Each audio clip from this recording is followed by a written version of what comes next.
Potash Limited has entered into an innovative agri-internship program for the final year undergraduate students.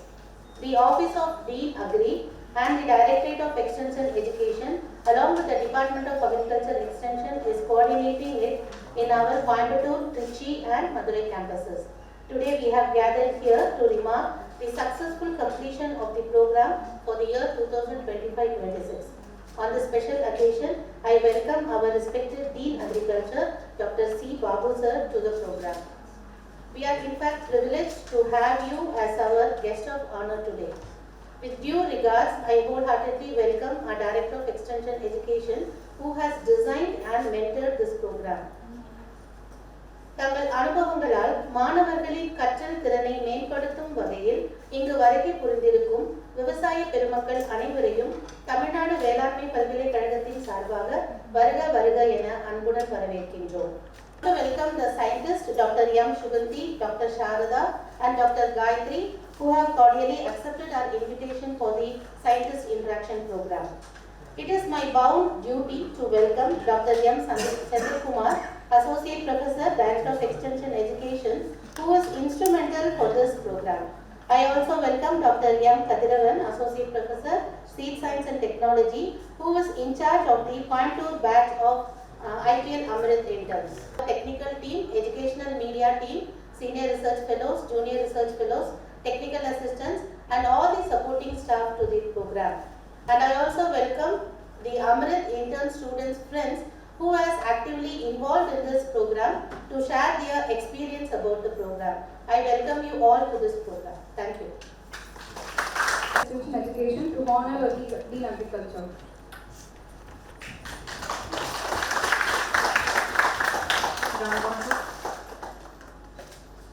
Thank you, sir. I now invite Dr. M. Senthilkumar, sir, Associate Professor, Director.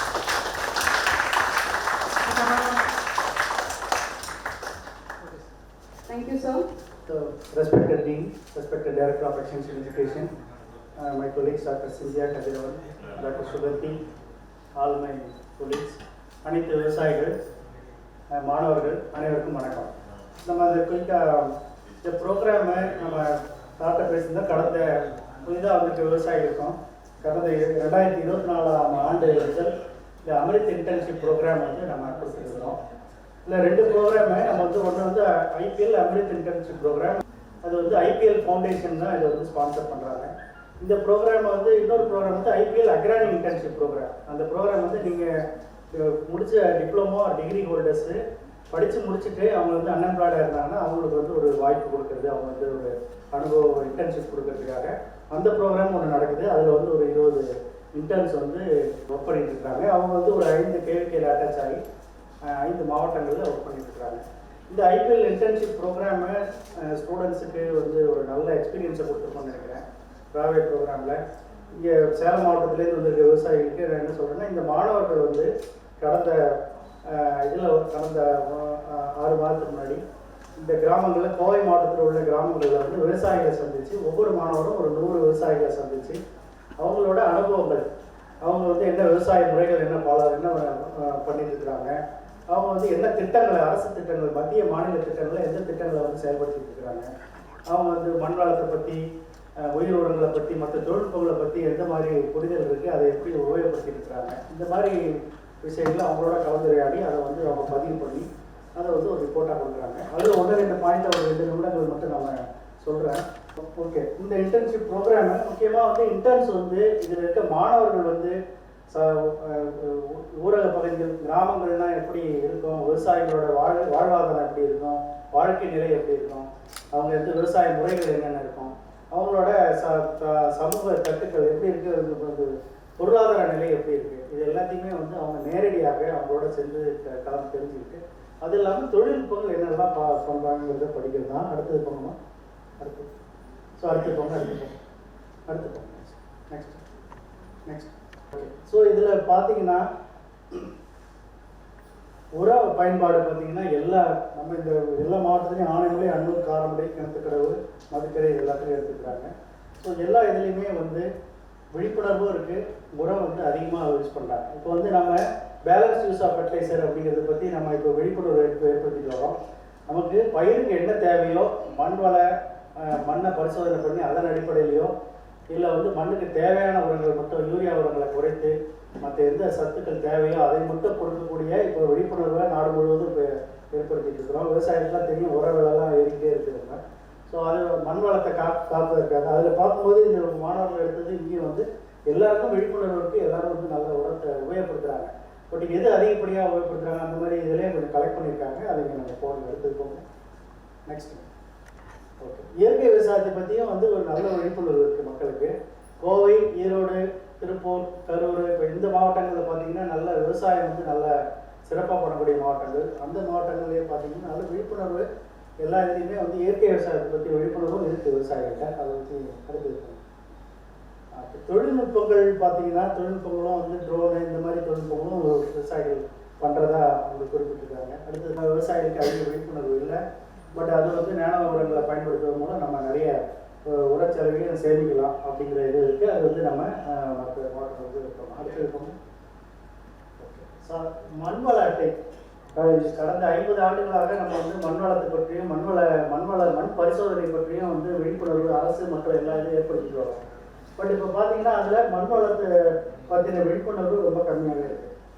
மண் வளத்தை பற்றின விழிப்புணர்வும் கம்மியாக இருக்குது. மண் பரிசோதனையும் வந்து விவசாயிகள் கம்மியாக தான் பண்ணுறாங்க. ஸோ அதை வந்து மேம்படுத்தணும். அது வந்து இது வந்து இந்த மாணவர்களுக்கும் ஒரு விழிப்புணர்வு தான். அடுத்தது ஓகே, தொழில்நுட்பத்தை பற்றி பார்த்தீங்கன்னா அதிகமாக உபயோகப்படுத்துறது இன்ஆர்கானிக் ஃபர்டிலைசர்ஸ் தான். ஸோ இது மற்றபடி எல்லா இதுவும் எடுத்துக்கிறாங்க. பயிர் காப்பீடு, பயிர் கடன், இன்சூரன்ஸு, அதுக்கப்புறம் வந்து அவங்க என்னெல்லாம் பண்ணை இயந்திரங்களை உபயோகப்படுத்துகிறாங்க. இப்படி பல்வேறு இதை வந்து நம்ம விவசாய மாணவர்கள் எடுத்துக்கிறாங்க. அடுத்தது சேலஞ்சஸ்ஸு நிறைய இருக்குது, என்னென்னாலும் அவங்க வந்து இடர்பாடுகள் இருக்குது அப்படிங்கிறதையும் கலெக்ட் பண்ணியிருக்காங்க. இது எல்லாத்தையும் நம்ம தொகுத்து வரைக்கும் இது வந்து இங்கே இருக்கிற 50 மாணவர்களோ 100 விவசாயிகள் சேர்ந்து ஒரு 5000 விவசாயிகளோட அதில் வந்து ஒரு 4700 பேரை வந்து நீங்கள் கரெக்டாக எல்லாமே கம்ப்ளீட்டாக சர்வே பண்ணியிருக்கீங்க. அந்த சர்வேயோட ரிசல்ட் தான் நம்ம பார்க்கணும். அடுத்தது லேபர் ப்ராப்ளம், இந்த மாதிரி பொதுப்படையான ப்ராப்ளம் எல்லாம் எப்படி இருக்குதோ நம்ம எல்லா மாவட்டத்திலையும் பார்க்கக்கூடிய பிரச்சனைகள் தான் இங்கேயும் இருக்குது. ஓகே, ஸோ இந்த இதில் வந்து I hope all the students would have learned so much by experience, by interacting with farmers this survey. So I also request all the students at least to be proactively engaged. Not only this, even after completing the course, you engage somehow with the village or with the set of farmers.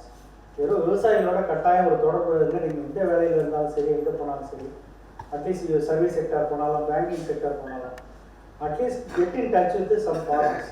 ஒரு விவசாயிகளோட நீங்கள் தொடர்பில் இருக்கணும். அவங்களுக்கு you at least make some networking or connection. நீங்கள் இப்போ somewhere else ஏதோ ஒரு ப்ராப்ளம் சொல்கிறாங்கன்னா அந்த டிபார்ட்மெண்ட்டுக்கு நீங்கள் பேராசிரியர்களோ யாராவது விஞ்ஞானிகளோ வேளாண்மை அறிவியல் யாரையாவது நீங்கள் கான்டாக்ட் பண்ணிங்கன்னா they will definitely help. At least அந்த இதை நீங்கள் பண்ணுங்கள். நீங்கள் ஏதோ ஒரு கூப்பிட்டீங்கன்னா கூட அந்த விவசாயி வந்து வருவார், ஒரு பயிற்சிக்கோ ஒரு மீட்டிங்கோ வருவார். ஸோ அந்த கன்வெக்ஷன் உங்களுக்கு வரணும். So though you are in final year, I earnestly request you to develop some social skills. நீங்கள் எவ்வளோ ஆத்மார்த்தமாக அவங்களோட நீங்கள் இன்ட்ராக்ட் பண்ணி அவங்களுக்கு ஒரு உதவிகரமாக இருந்தால் தான் people will listen to you. இது விவசாயம் மட்டும் இல்லை, நீங்கள் வெளியில் போய் எங்கே போய் வேலைக்கு போனாலும் அது இருக்கும் அப்படிங்கிறது சொல்லிட்டு I thank all for the opportunity and thank you very much. அனைவரின் நல்லுள்ளங்களுக்கும் எனது பணிவான காலை வணக்கத்தை தெரிவித்துக் கொள்கிறேன். என்னன்னா இவங்க பேசுகிற மாதிரி நான் படிக்கல, அனுபவம் மட்டும்தான் என்னை பேச வைக்குது. ஏன்னா நான் ஒரு 40 வருஷமா விவசாயம் பண்ணிட்டு இருக்கேன் வீட்டில். எனக்கு இந்த குழந்தைங்க வந்தவங்க எந்த வருஷமும் அக்ரி காலேஜ்லேருந்து எங்கள் வீட்டுக்கு ஒரு 10-15 குழந்தைங்க வந்து தான் தீருவாங்க. வந்த உடனே என்ன வேலை விட்டுட்டு நான் அவங்கள கவனிச்சுட்டு தான் அடுத்த வேலைக்கு போவேன். என்னுடைய தொழில் செய்யும் தொழில் தெய்வம். ஏன்னா விவசாயம் தான் ஒரு நாட்டுக்கு ஒரு மனுஷன் நல்லா இருக்கணும்னா முதுகெலும்பு அவசியம். அதே மாதிரி ஒரு நாடு நல்லா இருக்கணும்னா விவசாயம் ரொம்ப ரொம்ப முக்கியம்.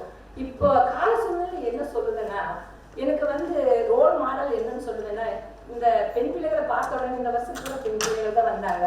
எனக்கு பெண் பிள்ளை எனக்கு இல்லை. வந்த உடனே அவங்களை கட்டி தள்ளி ஒரு ஆசை இல்லை, அந்த படிக்கிற தொழிலுக்கு ஒரு மரியாதை, பெண் பிள்ளைகளான்னு சொல்லணும். அதுக்காக ஆண்கள் இல்லைன்னு சொல்லக்கூடாது. ஆண்கள் நாட்டின் வளர்ச்சி. ஏன்னா இன்கம் டேக்ஸே பூரா ஆண்கள் தான் கட்டுறாங்க, சர்வீஸ் சொல்லுது. ஆனால் நாட்டின் வளர்ச்சி பூர்வ ஆண்கள் தான், அது சொல்லக்கூடாது. 2 பேரும் வேணும் தான். படிப்பு எவ்வளோ, நான் படிக்கல, ஏன்னா நம்ம கால சூழ்நிலையில காலேஜ் பக்கத்தில் இல்லை, லஞ்ச் இல்லை, சாப்பாடு எடுத்துட்டு போய் தான் நம்மளால படிக்க முடியும். வீட்டில் அப்பா இல்லை, அதனால எங்கள் வீட்டில் கெயின் பண்ணுறதுக்கு ஆள் இல்லை. சொத்து இருந்தது, ஆனால் படிக்க வைக்கிறதுக்கு எங்கள் வீட்டில் ஆள் இல்லை. எனக்கு ரோல் மாடல் யானை, நான் படிக்கலைன்னா கூட எனக்கு ரோல் மாடல் என்னுடைய மாமியார். ரொம்ப ரொம்ப நல்ல, எந்த பொருட்களை வேணா நான் சொல்லுவேன் என்னுடைய மாமியார். எனக்கு காடு கிட்டே அவங்க தான். சாமி படத்துல எங்கள் மாமியாவே வச்சிருக்கேன். அதை மாதிரி எங்கள் வீட்டுக்காரு. ஏன்னா ஔவையார், எங்கள் மாமியார் நினைக்கும் போது ஔவையார் நினைப்பேன். ஏன்னா எங்கள் மாமியார் எழுத படிக்க தெரியல, வந்தவங்களை உபசரிக்கல எங்கள் மாமியார் மீறதுக்கு யாரும் முடியாது. ஔவையார் ஒரு கருத்து என்ன சொல்றேன்னா, ஒப்புடன் இந்த பெண் பிள்ளைகள் வந்த உடனே இந்த இதுதான் நான் சொன்னேன். ஏன்னா வீட்டுக்கு அடுத்தது ஜெனரேஷன் போனவங்க அந்த பெண் பிள்ளைகள் தான். அவங்களுக்கு என்ன சொன்னேன்னா, ஒப்புடன் மனமகிழ்ந்து உபசரித்து உப்பில்லா கூலிட்டாலும் உண்பதே அமிர்தம். நீங்க என்னதான் லட்டு ஜிலேபி ஆடம்பரமா எது கொடுத்தாலும் அந்த உப்பில்லாம ஒரு சாப்பாடு கொடுத்தா கூட அது அமிர்தத்துக்கு சமம்னு அந்த பிள்ளைகளுக்கு வந்த உடனே நான் சொன்னேன். இப்போ இருக்கிற ஜெனரேஷன் என்ன சொல்றதுன்னா, அந்த வந்த உடனே எல்லாம் கேட்குறாங்க. எனக்கு நான் வீட்லயே படிச்சுட்டு சும்மா தான் இருந்தோம். அப்புறம் ஒரு டான்பான்னு ஒரு குரூப் ஆரம்பிச்சாங்க, செல்ஃப் ஹெல்ப் குரூப். இப்போ இருக்கிற தமிழ் செல்வி மேடம் தான் எனக்கு குரூப் ஆரம்பிச்சாங்க. இப்போ ஜேபியா இருக்காங்கன்னு நினைக்கிறேன். அவங்க போன வாரம் காணொலியில விவசாய அமைச்சர் கூட பேசும்போது அவங்கள பார்த்தேன். நான் வந்துடுறேன். அவங்க தான் என்னுடைய குழு ஆரம்பிச்சு வச்சாங்க. அந்த ஒரு 30 வருஷத்துக்கு முன்னாடி. இன்னும் அந்த குழு பர்ஃபெக்டா நடந்திருக்கு. 8 லோன் வாங்கியிருக்கோம். ஆனா எந்த லோனு தள்ளுபடி இல்லாம கட்டியிருக்கோம். ஏன்னா நம்ம வாங்க கடன் கட்டணும், அது ஒரு மெயின். வாங்கிட்டோம் வச்சாதுன்னு எதுவும் நினைக்கல. இப்ப கூட கடன் வாங்கியிருக்கோம். ஏன்னா அந்த குழுல இருந்து நான் விவசாய இந்த கல்லூரி நிறைய மீட்டிங் வந்திருக்கேன். நிறைய டூர் போயிருக்கேன். அக்ரி மூலியமா விவசாய கருத்தரங்கு, விவசாயம்னா என்ன வேலையை விட்டுட்டு நான் வந்துடுவேன். வீட்டுல பர்மிஷன், பையனாகட்டும் வீட்டுக்காராகட்டும் பர்மிஷன் தான் நான் வெளியே வர முடியும், இல்லைன்னா வர முடியாது. எனக்கு ஒரு ஒத்துழைப்பு விவசாய செய்யும் தொழில் தெய்வமா நினைக்கிறேன். இப்ப கால சூழ்நிலை என்ன வருதுன்னா, மண் முதல்ல என்ன சொல்லுவாங்க, உண்ண உணவு, இருக்க இடம், கொடுத்த விட 3 போதும்னு நினைப்பாங்க. இப்ப அப்படி நம்ம சொல்லக்கூடாது. மண், தண்ணி, காற்று, இந்த 3 தான் முக்கியமான ஒரு பொருளா நினைக்கிறோம். ஏன்னா உணவு பாக்கெட்ல வந்துருச்சு, இப்ப வந்துருச்சா, தண்ணி பேக்கெட்ல வந்துருச்சு, கூடிய சீக்கிரம் காற்று வரப்போகும். அதனால இப்ப போன வாரம் கூட ஃபாரஸ்ட் கார்பன் கிரெடிட் அந்த மீட்டிங் போனேன். எவ்வளவு பயனுள்ளதா நினைக்கிறேன்னு பார்க்கும்போது, சாப்பாடு தண்ணி இல்லாம ஒரு வாரம் இருக்கலாம், சாப்பாடு இல்லாம ஒரு மாசம் இருக்கலாம், காற்று இல்லாம நம்ம எப்படி. அதனால முக்கியமான ஒரு பொருள் காற்று. என்ன பண்றது, நம்ம மரம் நடுறோம், வெட்டிடுறோம் இந்த காசுக்காக. ஏன்னா விவசாயம் இப்போ நிறைய ஹாஸ்பிட்டல் ஆரம்பிச்சிருக்காங்க.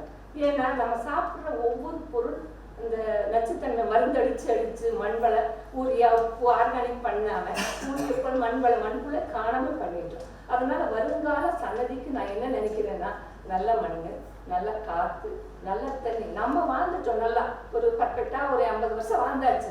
இந்த வர்ற சன்னதிகளுக்கு என்ன வேணும், இந்த 3 அவசியமா ஒவ்வொரு விவசாயிகளும் நினைச்சு நம்ம இந்த 3 நல்லதா விட்டுட்டு போகிறது எனக்கு ஆசை.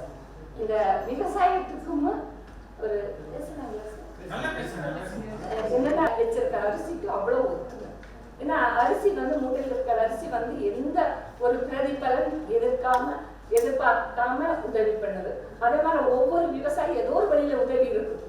ஆடு, மாடு, கோழி, எறும்பு, நடக்கிற ஜீவன் எல்லாத்துக்கும் விவசாயி பயனுள்ளதா இருக்காங்க. மரம், செடி, அசைவனா எல்லாத்துக்குமே உயிருள்ள அத்தனை பொருட்கள் விவசாயி முக்கியம். தனி உத்துறை இல்லையா, எல்லாத்துக்குமே உயிருள்ள ஒரு ஜீவன் விவசாயி கொடுக்குறோம்.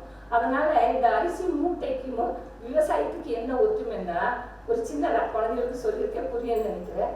ஒவ்வொரு அரிசி ஒரு சின்ன பயனுள்ளதா அமையுது. என்ன சொல்றாங்கன்னா, உலகில் போடும் அரிசிக்கு தெரிவதில்லை, அது உருமாறி பின் உணவாகி பலரின் பசி ஆற்றும் என்று. ஊற வைத்த அரிசிக்கு தெரிவதில்லை, அது அரைபட்டு பின் மாவாகி உணவாகி பலரின் பசி ஆற்றும் என்று. அச்சதை அரிசிக்கு தெரிவதில்லை, அது மங்கள பொருளாகி பிறரை ஆசீர்வதிக்கும் என்று. வாய்க்கரிசிக்கு தெரிவதில்லை, அது சந்ததிகளின் கையால் சவத்தின் வாய்க்கு போகும் என்று. ரேசன் அரிசிக்கு தெரிவதில்லை, பல ஏழை குடும்பங்களுக்கே உணவாக போகும் என்று. அரிசி ஒன்றுதான், அதன் பயன்கள் வேறு வேறு. வாழ்க்கை ஒன்றுதான், வாழ்வதும் ஒரு முறைதான். வாழ்க்கை ஒன்றுதான், வாழ்வதும் ஒரு முறைதான். நாங்க வாழ்றது, நம்ம ஜெனரேஷன் முடிஞ்சது. அந்த அரிசி எவ்வளவு எதிர்பார்ப்பு இல்லாம உதவி பண்ணதோ, அதே மாதிரி நாமும் அடுத்த ஜெனரேஷன் நம்ம பேரன் பேத்தி எல்லாத்துக்குமே ஒரு நல்லதாக கொடுத்துட்டு போகணும்னு தான் என்னுடைய ஆசை. இப்போ என்னன்னா, இப்போ இந்த இடத்துல பேசுனேன்னா எனக்கு அனுபவம் தான். ஏன்னா படித்தவங்க பேசுறதுக்கு நிறைய வித்தியாசம் இருக்குன்னு நான் நினைக்கிறேன். ஏதாவது தப்பு இருந்தால் என்னை மன்னிச்சுக்கோங்க. ஏன்னா தெரிஞ்சுதான் என்னால் பேச முடியும். இப்போ நேற்று காமராஜரோட பிறந்த நாள். ஒரு சின்ன பேத்தி இப்போதான் ஸ்கூலில் கொண்டு போய் ஒரு வாரம் தான் ஸ்கூலுக்கு போகுது. வீட்டுக்கு போன உடனே அந்த பொண்ணு கேட்டிருக்காங்க அம்மா அப்பா, சாமி இன்னைக்கு என்ன பாடம் சொல்லி கொடுத்துருக்காங்கன்னு. நான் ஸ்கூலுக்கு கூப்பிட்டாங்கன்னு போயிருந்தேன் நேற்று. அந்த பொண்ணு ஒரு வாரம் ஸ்கூலுக்கு போயிருக்கு. அந்த தாத்தாவும் அம்மா பாட்டியுமா அவங்க பொண்ணு கேட்டிருக்காங்க இன்னைக்கு என்ன சொல்லி கொடுத்துருக்காங்கன்னு. கேட்ட உடனே அந்த பொண்ணு தாத்தாவுக்கு பூ கச்ச பேசுறது இல்லை, தாத்தாவுக்கு பூ இதான் சொல்றாங்களாமா. இவங்க 2 பேர்த்துக்கு புரியல. ஏன்னா அவங்க பார்க்கறது செல்லுதான். இது அந்த மாதிரி அந்த காமராஜரை அவங்க நினைக்கல. அப்புறம் அந்த அக்கா ஃபோன் பண்ணாங்க பாட்டியும் கிட்ட, எங்க போயிருந்தீங்க? நான் இந்த மாதிரி காமராஜர் பிறந்த நாள் ஸ்கூலுக்கு கூப்பிட்டு இருந்தாங்க, நான் போயிருந்தேன். அப்பதான் உங்களுக்கு உடைச்சிருக்கு. சின்ன குழந்தை தாத்தாவுக்கு பூ போட்டுதாமா, அது மட்டும் தான் சொல்லுது. இந்த மாதிரி ஒரு சின்ன குழந்தைக்கு இப்போ மைண்ட்ல நல்லா இருக்கு. நீங்களும் எதிர்கால அம்மா அப்பாவை மதிக்கணும், பெரியவங்களை மதிக்கணும். ஏன்னா நம்ம காடு கிட்டு. ஏன் நான் மாமியாவை சொன்ன தெரியுமா, எனக்கு ரோல் மாடல் அவங்க தான். அதனால முடிஞ்ச அளவுக்கு அம்மா அப்பாவை பார்க்கணும், பெரியவங்களை மதிக்கணும். இப்போ என்னன்னா, அந்த காலத்துல 10-15 குழந்தை ஒரே வீட்டில் இருந்தாங்க. இப்போ ஒவ்வொருத்தருக்கும் ஒவ்வொரு பெட்ரூம், ஒவ்வொரு தனிமைப்படுத்திட்டாங்க. எது கூட அவங்க பேசுறதே செல்லு கூட தான். மனிதர்கள் கூட மனம் விட்டு பேசணும். நம்ம என்ன இருந்தாலும் குறை இருந்தாலும் ஒரு செல்லு கூட பேசினா மைண்ட் ஒரு மூளைக்கு ரத்த ஓட்ட போகாது. வாய்ப்பளித்த இன்னொன்று சொல்றேன் நான், பெரியவங்களுக்கு எப்படி நம்ம ரோல் மாடலை நிறைய பேருக்கு நான் பார்க்குறேன். கிராமத்துல ஆகுது, நகரத்துல ஆகுது. எனக்கு நிறைய பேர்த்துக்கிட்டு வயசானவங்களுக்கு பார்ப்பேன். நான் நடந்து போயிட்டு இருக்கும்போது கூட வயசுக்குள்ளைய கூட்ட 1 நிமிஷம் நிற்காம போவேன். ஆனா பெரியவங்க கூட்ட 1 நிமிஷம் நின்று, என்ன அவசர ஜோலியானா 1 நிமிஷம் நின்று பேசிட்டு தான் போவேன். உதிரத்தில் உருவாக்கிய உங்கள் அன்பு பெற்றோர்களுக்கு இதயத்தின் கதவுகளை திறக்காவிட்டாலும் பரவாயில்லை, முதியோர் இல்லத்தின் கதவுகளை திறக்காதீர்கள். சின்ன சின்ன பாதங்களால் நடக்க கற்றுக் கொடுத்த உங்கள் பெற்றோர்களுக்கு பாத பூஜை செய்யாவிட்டாலும் பரவாயில்லை, அவர்களை தனிமை நிறுத்தில் தள்ள முயலாதீர்கள். மெழுகாய் உருகி உங்கள் வாழ்க்கையை ஒளியேற்றிய உங்கள் பெற்றோர்களுக்கு நன்றி மழையில் நனைக்காவிட்டாலும் பரவாயில்லை, அவைகளை அவமான சிறைக்குள் அடைக்க முயலாதீர்கள். உழைத்து உழைத்து ஓடாய் தேய்ந்த உங்கள் அறியாமை பெற்றோர்களுக்கு மரியாதை கொடுக்காவிட்டாலும் பரவாயில்லை, அவமரியாதை சடத்தில் அனுதினமும் தள்ளாதீர்கள். என்னன்னு சொல்றேன்னா, இன்னொன்னு, பஞ்சனையும் பால் அமுதமும் படைக்காவிட்டாலும் பரவாயில்லை, அவர்களை அவமான சிறைக்குள் அடைக்க முயலாதீர்கள். ஏனென்றால் கடைசி பாயிண்ட் முக்கியம். ஏனென்றால் முதுமை உங்களுக்கு முன்னுரை எழுதி கொண்டிருக்கிறார். ஏன்னா நம்மளும் ஒரு நாளைக்கு வயசாகும். அதனால முடிந்தவர்களுக்கு விவசாயிகளாலும் சரி, யாராலும் சரி, குழந்தைகளாலும் சரி, பெரியவங்களை ஏதோ நான் சொல்றது ஒரு 10 பேராவது மாறலாம்னு என்னுடைய ஆசை. முடிஞ்சவங்களுக்கு பெரியவங்களை காப்பாற்றுங்க, முடிஞ்ச அளவுக்கு ஹெல்ப் பண்ணுங்க. இப்போ மார்ச் 8ஆம் தேதி போன மார்ச் 26 எனக்கு அப்துல் கலாம் விதைகள் அறக்கட்டளையிலிருந்து சேவை பெண்மணி விருது கொடுத்துருக்காங்க. அந்த இடத்துல ஸ்பாட்டில் நின்றுடுவேன் நான். இப்போ அக்ரி யூனிவர்சிட்டியில் மார்ச் 9 கரும்பு அங்கே ஒன்று கொடுத்துருக்காங்க, மார்ச் 9 கொடுத்தாங்க. இப்போ காரம் கிளைமேட் எக்ஸ்சேஞ்ச் தமிழில் காரம் அங்கே ஒரு மிஷின் கொடுத்துருக்காங்க. போன 6 மாதத்துக்கு முன்னாடி அந்த மிஷின் ஒன்று சும்மா தான் கொடுத்துருக்காங்க, அங்கே கொடுத்துருக்காங்க. நிறைய ட்ரைனிங் நிறைய டூரு நிறைய அந்த அக்ரியில் வந்ததுனால படிக்கலை. எனக்கு என்னன்னா, படிக்காமல் 2 விஷயம் நம்ம ஏதோ ஒன்று பண்ணணும்னு ஆசை. எனக்கு ஒன்று சமூக சேவை பண்ணலாம், இல்லைன்னா விவசாய சேவை பண்ணலாம். இந்த படிப்பு இப்போ 2க்கும் முக்கியமே கிடையாதுன்னு உள்மனசு சொல்லிச்சு. முடிஞ்ச அளவுக்கு விவசாயத்தை காப்போம், நல்ல மண், நல்ல தண்ணி, நல்ல காற்று, இந்த 3 வர சன்னதிகளுக்கும் கொடுப்போம் உறுதிமொழி ஒவ்வொருத்தரும் எடுத்துக்கணும்னு சொல்லி கேட்டு எனக்கு பேச வாய்ப்பளித்த அனைவருக்கும் நன்றி. என் பேர் கோசலை. நான் இங்கே 4ஆம் ஆண்டு பிஎஸ்சி அக்ரி படிக்கிறேன். என்னோட சொந்த ஊர் விழுப்புரம் செஞ்சி. ஆனால் நான் இங்கே படிக்கிறதுனால இங்கே அம்ரித் இன்டர்ன்ஷிப் அப்படின்னு சொல்லிட்டு ஒன்று நடந்திருக்கு. இந்த அம்ரித் இன்டர்ன்ஷிப்பில் நாங்கள் 100 விவசாயிகளை கோயம்புத்தூர் டிஸ்ட்ரிக்டில் இருக்கக்கூடிய நிறைய பிளாக்ஸில் போயிட்டு பார்த்து அவங்கக்கிட்ட அவங்க எந்த மாதிரியான விவசாயம் பண்ணுறாங்க, என்னென்ன பயிர் போட்டிருக்காங்க, அந்த பயிரில் அவங்களுக்கு வரக்கூடிய பிரச்சனைகள் என்னென்ன, இந்த மாதிரி பல விஷயங்கள் அவங்ககிட்ட நாங்கள் நேரடியாகவே போயிட்டு நிறைய விஷயங்கள் கற்றுக்கிட்டு வந்திருக்கோம். அதுக்காக அந்த அமிர்த் இன்டர்ன்ஷிப்பில் வந்து நாங்கள் நிறைய பிளாக்ஸ் போவோம். அந்த மாதிரி நாங்கள் போன பிளாக் வந்து மதுக்கரை, எல்லாருக்கும் தெரியும் நினைக்கிறேன். கோயம்புத்தூரில் மதுக்கரை பிளாக் நாங்கள் போயிருந்தோம். அங்கே வந்து நிறைய அங்கே நாங்கள் ஒரு 10 மாணவர்கள் இருந்திருக்கோம். அந்த 10 மாணவர்களும் இந்த மாதிரி 100 ஃபார்மர்ஸ் டீட்டெயில்ஸ் வந்து நாங்கள் அவங்களுடைய வயல்லையும் நாங்கள் நேரடியாக போயிட்டு கலெக்ட் பண்ணிட்டு வந்திருக்கோம். அங்கிருந்த விவசாயிகள் வந்து எங்களை வந்து அவங்களுடைய பிள்ளையாவே நினச்சி நாங்கள் போக எல்லா வழி தூரமும் எங்கள் கூடவே நின்று இருக்காங்க. அது இல்லாமல் அங்கே எங்களுக்கு வந்து உணவு கொடுத்துருக்காங்க. அந்த மாதிரி நிறைய விஷயங்கள் பண்ணியிருக்காங்க. இந்த அமிர்த் இன்டர்ன்ஷிப் மூலமா நாங்கள் என்ன கற்றுக்கிட்டோம் அப்படின்னா, விவசாயிகள்லாம் யாரு, அவங்களுடைய பணியாற்றுறதுக்கு ஒரு வாய்ப்பு கிடைச்சிருக்கு. அவங்களுடைய நிலத்துல அவங்க என்ன பண்றாங்க, என்ன பயிர் போட்டிருக்காங்க, பயிருக்கு என்ன மாதிரி பண்றாங்க, தொழில்நுட்பங்கள் என்ன பயன்படுத்துறாங்க, கவர்மெண்ட் ஸ்கீம்ஸ் நிறைய இருக்கு. ஆனா அவங்க என்ன பயன்படுத்துறாங்க, இந்த மாதிரி பல விஷயங்கள் வந்து நாங்க அவங்களோட டைரக்டா இன்ட்ராக்ட் பண்ணும்போது தான் தெரிஞ்சுக்கிட்டோம். அதை தான் நாங்கள் வந்து 100 ஃபார்மர்ஸுடைய ரெக்கார்ட்ஸை வந்து கொடுத்துருக்கோம்.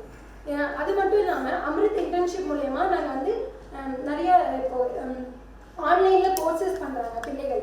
அந்த கோர்சஸ் வந்து அவங்களுடைய இப்போ இல்லைனாலும் அவங்களுடைய பின்னாடி கரியருக்கு வந்து ரொம்ப பயனுள்ளதாக இருக்கும். அந்த மாதிரி 4 கோர்சஸ் வந்து டிஜிட்டல் லிட்ரஸி, இந்த மாதிரி 4 கோர்சஸ் வந்து எங்களுக்கு அமிர்த் இன்டர்ன்ஷிப் மூலயமா கொடுத்துருக்காங்க.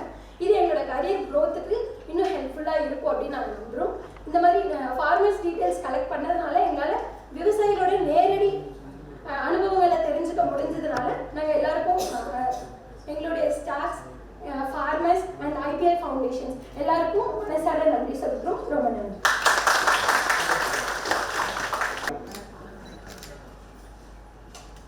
இன்றைய தினம் தமிழ்நாடு வேளாண்மை பல்கலைக்கழகமும் இந்திய பொட்டாஷ் நிறுவனமும் இணைந்து மாணவ பயிற்சியாளர்களுக்கு ஒரு பயிற்சி கொடுத்து அதனுடைய நிறைவு விழா நடைபெற்று கொண்டிருந்தது. இந்த நிகழ்ச்சியில் சிறப்பு விருந்தினராக கலந்து கொண்டிருக்கும் எங்களுடைய பல்கலைக்கழகத்தினுடைய மூத்த பேராசிரியரும் தற்போதைய இளங்கலை மற்றும் முதுகலை அறிவியல் பட்டப்படிப்பினுடைய முதல்வருமான ஐயா பாபு சார் அவர்களே, பிரியாத்த கல்வி இயக்கத்தினுடைய ஆராய்ச்சியாளர்களே, மாணவ செல்வங்களே, அலுவலர்களே, மாணவ பயிற்சியாளர்களே, உங்கள் அத்தனை பேருக்கும் பல்கலைக்கழகத்தினுடைய விரிவாக்க கல்வி இயக்குனர் என்ற முறையில் என்னுடைய பணிவான வணக்கத்தை மீண்டும் ஒரு முறை தெரிவித்துள்ளேன். ஏற்கனவே டாக்டர் செந்தில் வந்து இந்த நிகழ்ச்சியை பற்றி சொன்னாங்க. இந்திய பொட்டாஷ் எல்லாம் இருக்கும். பொட்டாஷ் அந்த கம்பெனி இருக்கு, அது வந்து மத்திய அரசாங்கத்தினுடைய கம்பெனி. அவங்க வந்து இந்தியா முழுவதும் இந்த கார்பரேட் சோசியல் ரெஸ்பான்சிபிலிட்டி சொல்லுவாங்க, சமூக பொறுப்பு அப்படிங்கிற ஒரு திட்டத்தின் கீழ் நிதியுதவி பண்ணுறாங்க. எந்த ஒரு நிறுவனமாக பெருநிறுவனம் வந்து பொதுமக்களினுடைய வளர்ச்சிக்காக உதவி பண்ணுவாங்க. அதே போல தான் இந்தியா முழுவதும் மாணவர்களுக்கு அவங்களுடைய திறனை மேம்படுத்துறதுக்காக நிதியுதவி பண்ணுறாங்க.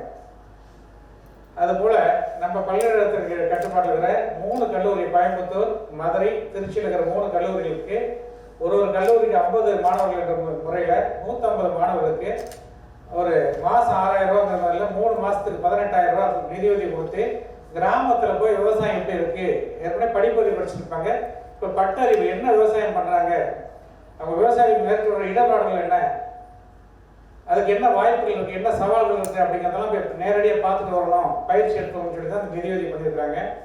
இது தனியாக பண்ணாமல் ஏற்கனவே அவங்களுடைய படிப்பில் ஒரு பகுதியாக கிராம தகவல் திட்டம் சொல்லிட்டு இருக்குது, கிராமத்தில் போய் தங்கி படிக்கிறது. அந்த நேரத்தில் பண்ணால் போதும்னு சொல்லிட்டு அந்த நேரத்தில் அவங்க நிதியுதவி பண்ணி இப்போ கிராமத்தை போய் தங்கி படித்து இப்போ வந்திருக்கிறாங்க. அது என்னுடைய நிறைவு விழா நடந்துருக்குது. இதுக்காக அவங்களுக்கு நிதியுதவியும் பண்ணியிருக்கு. பணம் வந்துருச்சுங்களா அவங்களுக்குலாம்? ஸ்டூடெண்ட்ஸ் காசு வந்துருச்சுங்களா உங்களுக்கு? அக்கௌண்ட்டுக்கு சொல்லுங்கப்பா, சத்தம் போட்டு கேட்க மாட்டேன்ப்பா.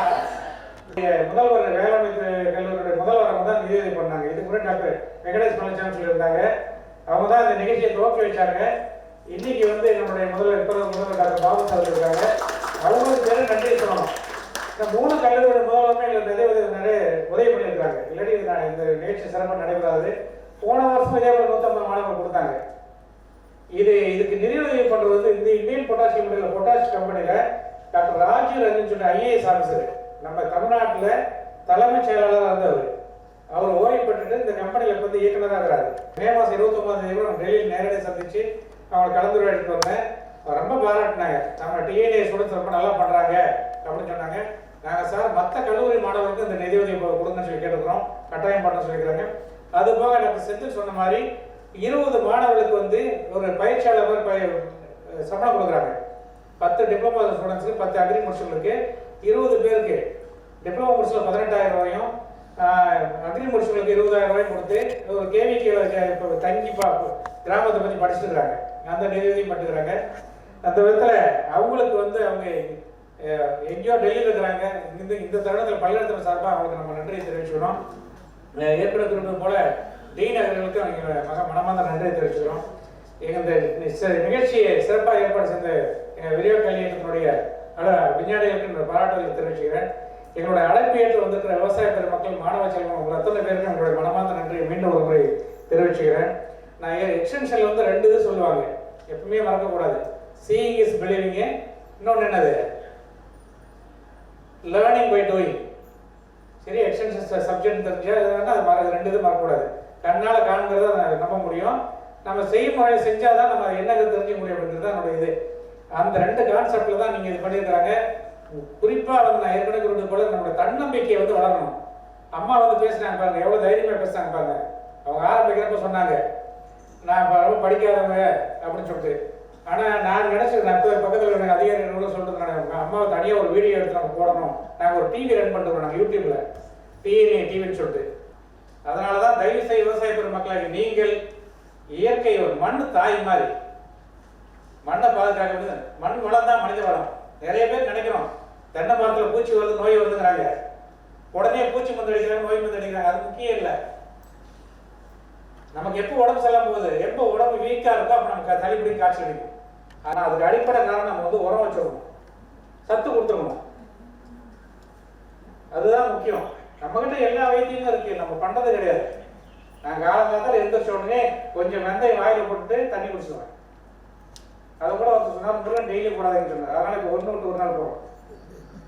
அதுக்கடுத்து காலையில் சுண்டல் வாங்கிட்டு காஃபி சாப்பிட்டு சுண்டல் வச்சுருக்கோம். சுண்டல் கொஞ்சம் ஃபஸ்ட்டு சாப்பிட்டு அப்புறம் இட்லி சாப்பிட்டுட்டு காரில் இது வச்சுக்கிறேன், ஜீரகம் வச்சுக்கிறேன். ஜீரகத்தை நல்லா உடம்பு சொல்லி படுத்ததே கிடையாது. கடவுள் பிள்ளைகள் 30 வருஷம் சர்வீஸில் 6 நாள் தான் மெடிக்கல் கொடுக்குறேன் பல்கலைக்கழகத்தில். இல்லை இல்லாத வைத்தியமே கிடையாது. வெளிநாட்டுக்காரன் வந்தாங்கன்னா எங்கேயாவது விவசாயிகளை கூட்டு போச்சோன்னா அம்மா தெரியும், தங்கம்மா அம்மா வீட்டுக்கும், பல்லட வாடு போய் சாணகி அம்மா வீட்டுக்கு, தேவிக வீட்டுக்கு, வெற்றிகள் கவுண்டர் வீட்டுக்கு, பிள்ளைப்படும் வெற்றிகள் கவுண்டர் வீட்டுக்கு இவங்க தான் கூட்டு போவாங்க. நம்ம வீட்டு ரசம், நம்ம ரசத்தை சாப்பிட்டு இந்தியன் சூப்புங்கிறான் வெளிநாட்டுக்காரன். வட இந்தியாவில் போன வாரம் டெல்லியில் இருந்தேன். ஜூன் 29 ஜூலை 2 வரைக்கும். அதுக்கு முன்னாடி டெல்லி போனேன். அங்கெல்லாம் ரசமே கிடையாது. நம்ம கிட்ட எல்லா வைத்தியமும் இருக்கு. நம்ம பாட்டி வைத்தியத்தை ஃபாலோ பண்றதில்லை. அதனால இந்த இயற்கை முறையில் விவசாயம் பண்ணி, இயற்கை முறையில் உணவுகள் சாப்பிட்டு, உணவு பழக்க வழக்கம் தான் இன்னைக்கு இந்த குழந்தை வராமல் இருக்குது. கேன்சர்லாம் பாருங்க, லட்சத்தில் ஒரு ஆளுக்கு வரும். இன்னைக்கு எல்லா இடத்துக்கும் கேன்சர் இருக்குங்கிறாங்க. கொரோனா வந்தப்ப என்ன சொன்னாங்க பாருங்க, சிக்கன் சாப்பிடுங்க, மட்டன் சாப்பிடுங்க. எதுக்காக சாப்பிட சொல்றாங்க? உடம்பு எதிர்ப்பு சக்தி வேணுங்கிறாங்க. கிராம்பு சாப்பிட சொன்னாங்க. அதனால தான் நம்ம மக்களுக்கு பாதிப்பு கம்மியாக இருந்தது. வெளிநாட்டுக்காரெல்லாம் கொரோனா நிறைய பேர் போயிட்டாங்க. அதனால் நம்ம கிட்ட எல்லா வைத்தியமும் இருக்கு. எல்லா ஊர்லயும் இந்த இதுக்கு விளையாது. தமிழ்நாடு ரொம்ப ரொம்ப அதிர்ஷ்டமான நாடு. நம்ம ஊர்ல வந்து ஆப்பிள் இருந்து கிராம்பு வந்து ஏலக்காய் வரைக்கும் விளையுது. ஸோ இதெல்லாம் இயற்கை முறையில் விவசாயம் பண்ணி நம்ம நாட்டினை காப்பாற்றணும். அம்மா சொன்ன மாதிரி அடுத்த தலைமுறைக்கு நம்ம நாட்டை பாதுகாக்கணும், மக்களை பாதுகாக்கணும்னு சொல்லி இந்த தருணத்தில் கேட்டுட்டு இந்த மீண்டும் ஒரு முறை என்னுடைய அழைப்பேற்று வந்திருக்கிற எங்கள் முதல்வர்களுக்கு மனமார்ந்த நன்றியை தெரிவிச்சுட்டு, இந்த அத்தனை பேருக்கும் மீண்டும் ஒரு முறை எங்கள் வணக்கத்தில் நன்றி தெரிவிச்சுட்டு இந்த நல்ல வாய்ப்புக்கு நன்றி பாராட்டி விடுகிறேன். நன்றி, வணக்கம். வேளாண் விரிவாக்க கல்வி இயக்ககமும் இந்திய பொட்டாஷ் நிறுவனமும் இணைந்து நடத்தி கொண்டிருக்கிறோம். இந்த வயல்வெளி பயிற்சியின் இறுதி நாளான இன்று சிறப்புரை நிகழ்த்தி அமர்ந்திருக்கும் மதிப்பிற்குரிய வேளாண் விரிவாக்க கல்வி இயக்ககத்தின் இயக்குனர் அவர்களே, முனைவர் சிந்தியா பெர்னாண்டஸ் முனைவர் செந்தில்குமார் மற்றும் முனைவர் கதிரவன் அவர்களான மாணவ செல்வங்களே, அந்த பயனாளிகள் மூலம் பலனடைந்த விவசாய பெருமக்களே மற்றும் விஞ்ஞானிகளே, உங்கள் அனைவருக்கும் எனது பணிவான காலை வணக்கங்களை தெரிவித்துக் கொள்கிறேன். வயல்வெளி பயிற்சிக்கு நிதியுதவி நல்கிய இந்திய பொட்டாஷ் நிறுவனத்தாருக்கு நமது பல்கலைக்கழகத்தின் சார்பில் முதற்கண் நன்றிகளை தெரிவித்துக் கொள்கிறேன். மேலும் இந்த நேரத்தில் இயக்குனர் அவர்களுக்கு ஒரு சில வேண்டுகோளையும் வைக்க விரும்புகிறேன். கடந்த 2 ஆண்டுகளாக தலா 150 மாணவர்கள் பயனடைந்திருப்பதாக அறிகிறேன். இந்த மாணவர்களின் எண்ணிக்கையை மேலும் இரட்டிப்பாகவோ அல்லது மும்மடங்காகவோ உயர்த்தி அவர்களிடம் நிதியுதவி பெற உதவி செய்யுமாறு இந்த நேரத்தில் இயக்குனர் அவர்களிடம் நான் வேண்டுகோள் விடுக்கிறேன். அதே நேரத்தில் இந்த மாணவர்கள் 3 கல்லூரிகளிலிருந்து தேர்ந்தெடுக்கப்பட்டுள்ளதாக அறிகிறேன். கோயம்புத்தூர், மதுரை மற்றும் திருச்சி கல்லூரி வளாகத்திலிருந்து தேர்ந்தெடுத்துள்ளதாக அறிகிறேன். இந்த கல்லூரிகளையும் சுழற்சி முறையில் மற்ற கல்லூரி மாணவர்களுக்கும் இதை விரிவாக்கம் செய்திட நான் இந்த நேரத்தில் வேண்டுகோள் வைக்கிறேன். இந்த வயல்வெளி பயிற்சி அப்படிங்கிறது ஒவ்வொரு மாணவ பருவத்திலையும் ஒரு முக்கியமான ஒரு அங்கம்.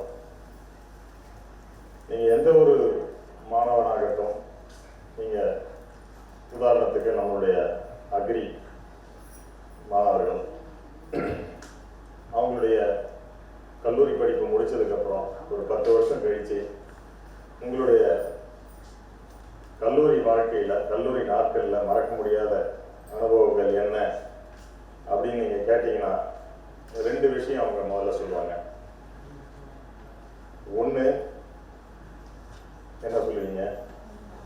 All India tour. All India tour first. இரண்டாவது இந்த ராவே ப்ரோக்ராம்.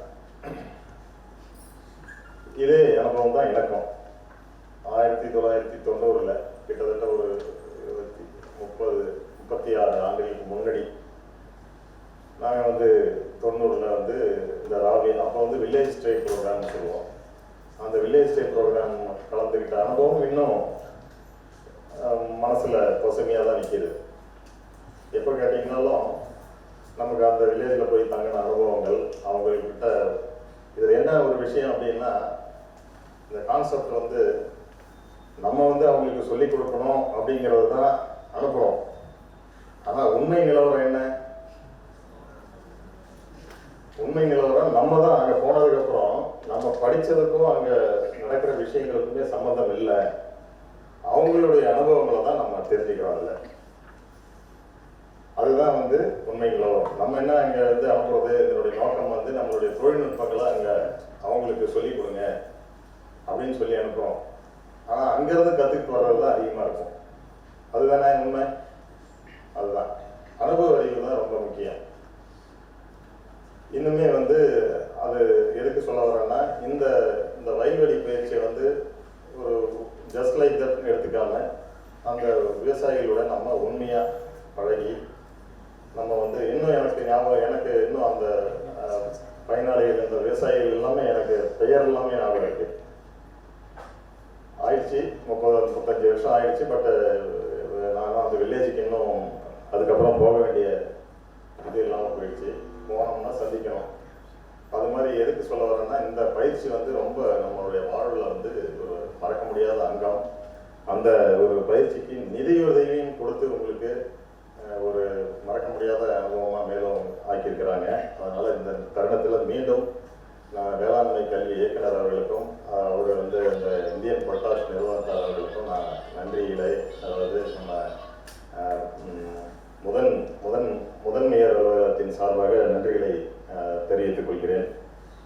இந்த பயிற்சியில் கலந்து கொண்ட மாணவ சேர்ந்தவர்கள், விவசாய பெருமக்கள் அத்தனை பேருக்கும் எனது பாராட்டுகளின் நன்றிகளையும் தெரிவித்து அமர்கிறேன். நன்றி, வணக்கம். Thank you so much, sir. இந்த நிகழ்வில் நன்றி உரையை மிகவும் நன்றியுடன் உங்களுக்கு காணிக்கையாக விரும்புகிறேன். சிறப்பு வாய்ந்த இந்த தமிழ்நாடு வேளாண்மை பல்கலைக்கழகத்தின் விரிவாக்க கல்வி இயக்ககத்தின் சார்பாக நடைபெறுகின்ற இந்த IPL அம்ரித் இன்டர்ன்ஷிப் பேஸ் 2 இதில் விஞ்ஞானிகள், மாணவர்கள் மற்றும் விவசாயிகள் கலந்துரையாடல் மற்றும் இறுதி நிகழ்வாக இந்த நிகழ்வு நடந்து கொண்டிருக்கிறது. இந்த நிகழ்வில் மிக சிறப்பாக நடந்து கொண்டிருக்கின்றது. உங்கள் அனைவருக்கும் தெரிந்திருக்கும் இந்த சிறப்பு வாய்ந்த தமிழ்நாடு வேளாண்மை பல்கலைக்கழகத்தின் குறிக்கோள் 3. இங்கே ஒவ்வொருவருக்கும் மாணவராக இருந்தால் அவருக்கு ஒரு குறிக்கோள், விவசாயியாக இருந்தால் அவருக்கு ஒரு குறிக்கோள். இப்போ இங்கே பிறந்த அனைவருக்கும் குறிக்கோள்கள் இருக்கிறது. இந்த பல்கலைக்கழகத்தோட முக்கியமான 3 குறிக்கோள் என்னன்னு பார்த்தீங்கன்னா கல்வி, அதற்கடுத்து ஆராய்ச்சி, அதற்கடுத்து விரிவாக்கம். இப்ப நம்ம இதுல வந்து பாத்தீங்கன்னா இந்த மேடையில இருவர் அமர்ந்திருக்கிறாங்க, இரண்டு பேர் ஆளுமைகள் அமர்ந்திருக்கிறாங்க. ஒருவர் கல்வி சார்ந்த முதல்வர், வேளாண்மை இளநிலை மற்றும் முதுநிலை, அது மட்டும் இல்லாம பட்டய படிப்பு. சார் வந்து பாத்தீங்கன்னா நேற்றெல்லாம் முழு நேரம் அந்த வேலையில பார்த்துருக்கீங்க. ஏன்னா வந்து டிப்ளமா அக்ரி வந்துட்டு இப்போ வந்து கவுன்சிலிங் போயிட்டு இருக்கு. அந்த வகையில மிக சிறப்பாக இந்த 3 கல்லூரி படிப்புகளுக்கும் பட்டய படிப்பு, இளநிலை படிப்பு, முதுநிலை படிப்பு, இது 3ஐயும் சேர்ந்து ஒருவராக பார்த்து கொண்டிருக்கிறார். அந்த அளவுக்கு மிகச் சிறந்த வகையிலே மிக சிறப்பாக செயல்பட்டு கொண்டிருக்கிற ஆளுமையாக இருக்கிற இந்த நிகழ்வில் கலந்து கொண்டிருக்கிற எங்களது மரியாதைக்கும் அன்றுக்கும் போற்றுவதற்கும் உரிய முதல்வர் அவர்களை இந்த நிகழ்வில் கலந்து கொண்டு ஆக்கமும் ஊக்கமும் நிறைந்த கருத்துக்களை மாணவர்களுக்கும் விவசாயிகளுக்கும் எங்களுக்கும் வழங்கியதற்காக எங்களது விரிவாக்க கல்வி இயக்கத்தின் சார்பிலே மிக நன்றியிடம் தெரிவித்துக் கொள்கிறேன். அடுத்ததாக விரிவாக்கம், ஏன்னா கல்வி சார்ந்து முடிஞ்சு. சார் வந்து பாத்தீங்கன்னா விரிவாக்க கல்வி அடுத்து நம்ம என்னென்ன தொழில்நுட்பங்கள் கண்டுபிடிக்கிறோமோ அது கடநிலை விவசாயிகளுக்கும் மாணவர்களுக்கும் சரியாக சென்று அடைய வேண்டும் என்ற மிக முக்கியமான நோக்கத்தை உடையவர். உங்களுக்கு எல்லாருக்கும் தெரிஞ்ச ரொம்ப சர்வ சாதாரணமா பேசுவார். சார் வந்து இயல்பா வந்துட்டு தன்னையே ஒரு விரிவாக்கமா சொல்லிடுவாங்க. பார்த்துருப்பீங்க நீங்க. இதுக்கு வந்து பெரிய பெரிய ஆட்களை யாருமே சொல்லாம தன்னுடைய வாழ்வையே ஒரு விரிவாக்கமாக சொல்லக்கூடிய படைப்பாற்றல் மிக்கவர் இல்லைங்களா? சிறப்பா சொன்னார் இல்லைங்களா? ஒத்துக்கிறீங்களா? அந்த வகையில மிக சிறப்பாக தன்னுடைய எல்லா விஷயங்களும் மிக சிறப்பாக சொல்லி இங்க மாணவர்களுடைய ஊக்கமும் மற்றும் வந்திருக்கின்ற விவசாயிகளுக்கும் ஊக்கமும் அளித்த எங்களது மதிப்பிற்குரிய விரிவாக்க கல்வி இயக்குனர் அவர்கள் இந்த நிகழ்வில் கலந்து கொண்டதை மிகவும் பெருமையாகவும் நன்றியுடனும் மகிழ்வடைகின்றோம். நன்றி. நாம கடைசியா போகும் பொழுது இந்த விஷயம் எனக்கு ரொம்ப ஒவ்வொரு இதையும் சாரு சொல்ல மறந்தாருன்னு நான் இதை மனசுல வச்சுக்கிட்டே இருக்கேன். நம்ம கடைசியா போகும்போது நம்ம குடும்பத்துல இருந்து யாரும் நம்ம கூட வர போறது இல்லை. ஒரே ஒரு விஷயம் தான் நம்ம கூட வரும்னு சொல்லுவாரு. என்ன சொல்லுவாருன்னா நம்மளோட நினைவுகள். நம்ம கடைசியா படுத்திருக்கும் போது அசை போடக்கூடியது நம்ம நினைவுகள். அது நல்ல நினைவுகளாக இருக்க வேண்டும். ஏதாவது ஒரு நல்ல விஷயத்த நாங்க செஞ்சிருக்கேன் அப்படின்ற அந்த நல்ல நினைவுகளோடு நம்மளுடைய வாழ்க்கை பயணம் அமைய வேண்டும் என்று சொல்லுவார். அந்த வகையிலே அதை நம்ம மனசுல வச்சுக்கணுன்றதா நான் திருப்பி அதை சொல்றேன். அது இல்லாம இந்த நிகழ்வு இந்த மாணவர்களுக்கு ஏதாவது செய்யணும், அப்புறம் விவசாயிகளுக்கு ஏதாவது செய்ய வேண்டும் என்று எங்களுடைய முனைவர் செந்தில்குமார் பேராசிரியர் விரிவாக்கத்துறை அவர் வந்து பாத்தீங்கன்னா துருதுருன்னு ஏதாவது ஒரு விஷயத்தை செய்யணுன்ற அந்த ஆர்வம் உடையவர். இப்ப இவ்வளவு பேர் இங்க வந்து இந்த நிகழ்வு இங்க நடப்பதற்கு முக்கியமான காரணமே அவர்தான் அந்த வித்தை போட்டிருக்கிறார். இல்லைன்னா இது நடக்காது. எவ்வளவு மாணவர்கள் வந்து கஷ்டப்படுறவங்க இருக்கிறாங்க. யாராவது கிராம தங்கள் திட்டத்தின் கீழே போய் தங்கிட்டு உங்களுக்கு வந்து வருமானம் கொடுப்பாங்களா? பாக்கெட் மணி கிடைச்சிருக்குல்ல. அதற்கு முக்கியமான காரணம் முனைவர் செந்தில்குமார் தான். ஏன்னா அந்த மாதிரி யோசிக்கக்கூடிய மிக திறமை வாய்ந்த ஒரு பேராசிரியர் விரிவாக்கத்துறையில் இருக்காரு. அவருக்கும் எங்களது மனமார்ந்த நன்றியை தெரிவித்துக் கொள்கிறோம். அப்புறம் இந்த நிகழ்வு இங்கே சீரும் சிறப்புமாக நடைபெறுவதற்கு மிக முக்கியமான காரணம் எங்களோட ஒருங்கிணைப்பாளர் சிந்தியா. எந்த விஷயத்த சொன்னாலுமே நேர்மறை சிந்தனையுடையவர். எதையுமே முடியாதுன்னு சொல்ல மாட்டாங்க. மிகவும் இயல்பாக நேர்மறையோடு செயல்படக்கூடிய ஒரு முனைவர். அவர்களுக்கும் எனது மனமார்ந்த நன்றியை தெரிவித்துக் கொள்கின்றேன். அடுத்து 2 பேர் வந்து இங்க வந்து தன்னோட கருத்துக்களை சொன்னாங்க. ஒருவர் மங்கம்மாள் ராணி மங்கம்மாள் கேள்விப்பட்டிருக்கீங்களா? தெரியுமா உங்களுக்கு ராணி மங்கம்மாள் யாருமா? மதுரையை ஆண்ட ஒரு அரசி. அது மாதிரி மிக சிறப்பான தன்னோட கருத்துக்களை மாணவர்களுக்கும் இங்க வந்திருக்கின்ற விவசாயிகளுக்கும் மிக சிறப்பாக சொல்லி கொடுத்திருக்காங்க. மங்கம்மாள் சபதம் மாதிரி எல்லாரையும் சபதம் எடுக்க வச்சிருக்காங்க. அதனால மங்கம்மாள் சொன்ன அந்த கருத்துக்களை உங்கள் மனதில் நிறுத்திக் கொள்ள வேண்டும் என்று மாணவர்களுக்கு சொல்கிறேன். ஏன்னா நீங்க தான் அடுத்த சந்ததி, அடுத்த தலைமுறை, நீங்க தான் உருவாக்க போறீங்க. அதனால அதுல மங்கம்மாள் சொன்ன கருத்துக்களை நாம் மனதில் வைத்துக் கொள்ள வேண்டும் என்று மிகவும் தாழ்மையுடன் கேட்டுக்கொள்கின்றோம். சரிங்களா? அடுத்து இன்னொருத்தங்க வந்தாங்க கருத்து. அவங்க பேரு கோசலை. கோசலைனா யாரு? ராமரோட அம்மா. அவங்க பேர் என்னது? உண்மையான பேர் என்னது? கௌசல்யா. கௌசல்யாவா? கரெக்ட் தானே? ஆமா. ராமாயணம் இதிகாசத்துல கோசலை நாடு இருக்கு. அந்த நாட்டிலிருந்து பிறந்த எல்லாருக்குமே கோசலை என்ற பேர் இருக்கும். அந்த வகையில் மிக சிறப்பாக கோசலை தன்னுடைய கருத்துக்களை இங்க பகிர்ந்தாங்க. அவங்களுக்கும் எனது மனமார்ந்த நன்றியை தெரிவித்துக் கொள்கிறேன். எல்லாவற்றுக்கும் மேலாக இந்த நிகழ்வு சிறப்பாக நடைபெறுவதற்கு இங்கே அமர்ந்திருக்கின்ற இந்த விரிவாக்க கல்வி இயக்கத்தில் பணிபுரிகின்ற அனைத்து சகோதர சகோதரிகளுக்கும், முக்கியமா நம்மள எல்லாத்தையுமே நல்ல படம் எடுத்து கொண்டிருக்கிறாரு, ஒரு வீடியோ எடுக்கிறாங்க. அவங்க அனைவருக்கும் எனது மனமார்ந்த நன்றியை தெரிவித்துக் கொள்கிறேன். இவ்வளவு நேரம் பொறுமையாக இருந்த உங்கள் அனைவருக்கும் மீண்டும் ஒருமுறை நன்றி கூறி விடைபெறுகிறேன். நன்றி, வணக்கம்.